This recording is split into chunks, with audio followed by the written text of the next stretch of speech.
बहुत पुरानी बात है। एक फकीर था। वह बहुत प्रेमपूर्ण, सरल और निर्मल हृदय का व्यक्ति था। वह जंगलों में रहता, साधना करता और लोगों को प्रेम व करुणा का संदेश देता। उसके पास कोई संपत्ति नहीं थी, न घर न कोई सुविधा, केवल एक पुराना कंबल और साथ में उसका एक कुत्ता। यह कुत्ता उसका सच्चा साथी था। जहाँ भी फकीर जाता, कुत्ता उसके साथ चलता।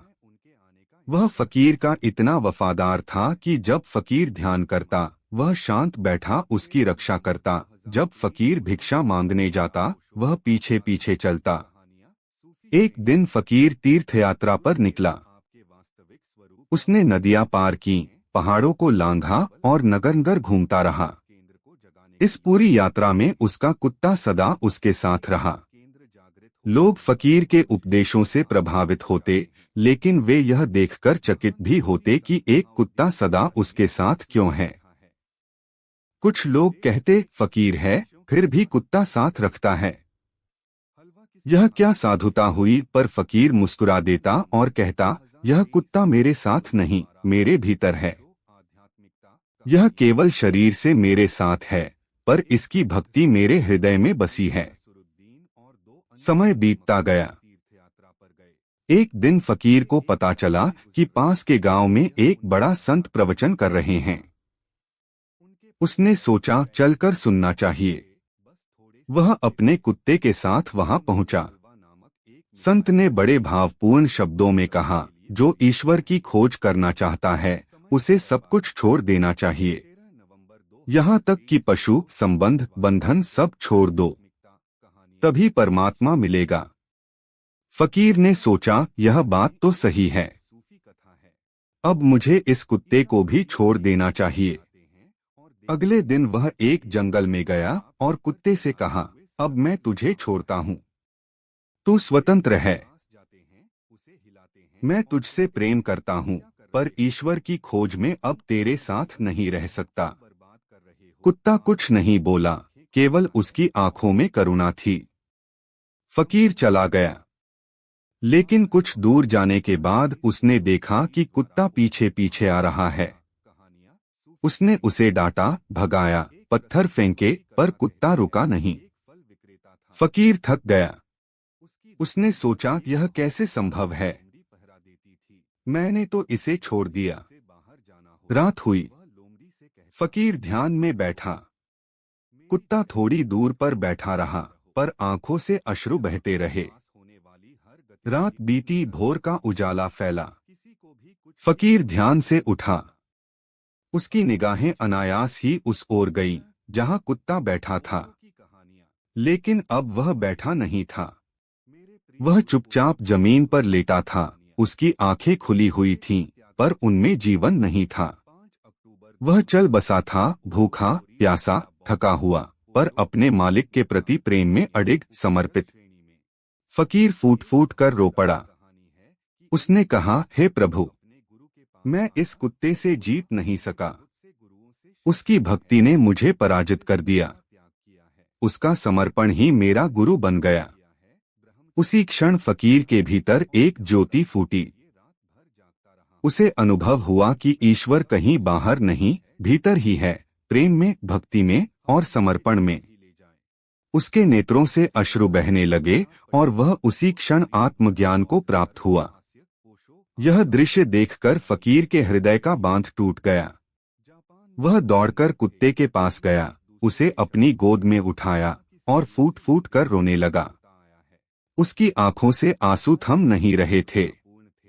उसने कांपती आवाज में कहा, हे प्रभु, मैंने इसे छोड़ दिया, पर इसने मुझे नहीं छोड़ा। मैंने इसे त्यागा, पर इसने मुझे अपनाया। इसकी भक्ति ने मेरी साधना को पराजित कर दिया। इसका प्रेम मेरा गुरु बन गया। मैं तो तप करता रहा, ध्यान करता रहा, लेकिन जो समर्पण इसने किया, मैं उसके आगे कुछ भी नहीं हूँ। उस क्षण फकीर के भीतर कुछ टूटा और कुछ नया जन्मा। उसे लगा जैसे एक अदृश्य दिया उसके भीतर जल उठा हो। एक गहन अनुभूति, एक प्रकाश, एक शांति उसके समूचे अस्तित्व को भर गई। उसे समझ में आ गया कि ईश्वर को पाने के लिए कहीं जाने की आवश्यकता नहीं, किसी को छोड़ने की आवश्यकता नहीं। ईश्वर तो इसी प्रेम में, इसी भक्ति में, इसी समर्पण में है। उसने कहा, अब मुझे कोई और गुरु नहीं चाहिए। यह कुत्ता ही मेरा गुरु है। इसने मुझे सिखा दिया कि अहंकार छोड़ो, प्रेम करो, समर्पण करो, तब ईश्वर स्वयं प्रकट हो जाएगा। मैं बाहर खोजता रहा, पर यह जीव तो भीतर बैठा ईश्वर ही बन गया, जिसने मेरी आत्मा को जगा दिया। फकीर ने उस दिन से तप करना छोड़ दिया। वह केवल प्रेम करने लगा, हर जीव से, हर क्षण से। उसे ज्ञात हो गया कि ईश्वर को खोजने की नहीं, अनुभव करने की आवश्यकता है। कुत्ते का समर्पण उस साधना की पूर्णता बन गया। कहा, अब मुझे कोई और गुरु नहीं चाहिए। यह कुत्ता ही मेरा गुरु है। इसने मुझे सिखा दिया कि अहंकार छोड़ो, प्रेम करो, समर्पण करो, तब ईश्वर स्वयं प्रकट हो जाएगा।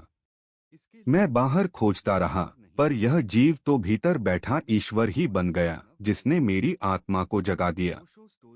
फकीर ने उस दिन से तप करना छोड़ दिया। वह केवल प्रेम करने लगा, हर जीव से, हर क्षण से। उसे ज्ञात हो गया कि ईश्वर को खोजने की नहीं, अनुभव करने की आवश्यकता है। कुत्ते का समर्पण उस साधना की पूर्णता बन गया। सीख है, एक, भक्ति केवल मनुष्य की सीमा में नहीं बंधी। कुत्ते की भक्ति यह सिखाती है कि प्रेम और समर्पण किसी भी जीव के भीतर हो सकता है। भक्ति किसी जाति, धर्म या जीव जंतु की मोहताज नहीं। प्रेम का हृदय हो तो भक्ति संभव है। दो, अहंकार का अंत ही आत्मज्ञान की शुरुआत है। फकीर का यह सोचना कि मैं सब कुछ छोड़कर ईश्वर को पालूंगा, यह भी एक प्रकार का अहंकार था।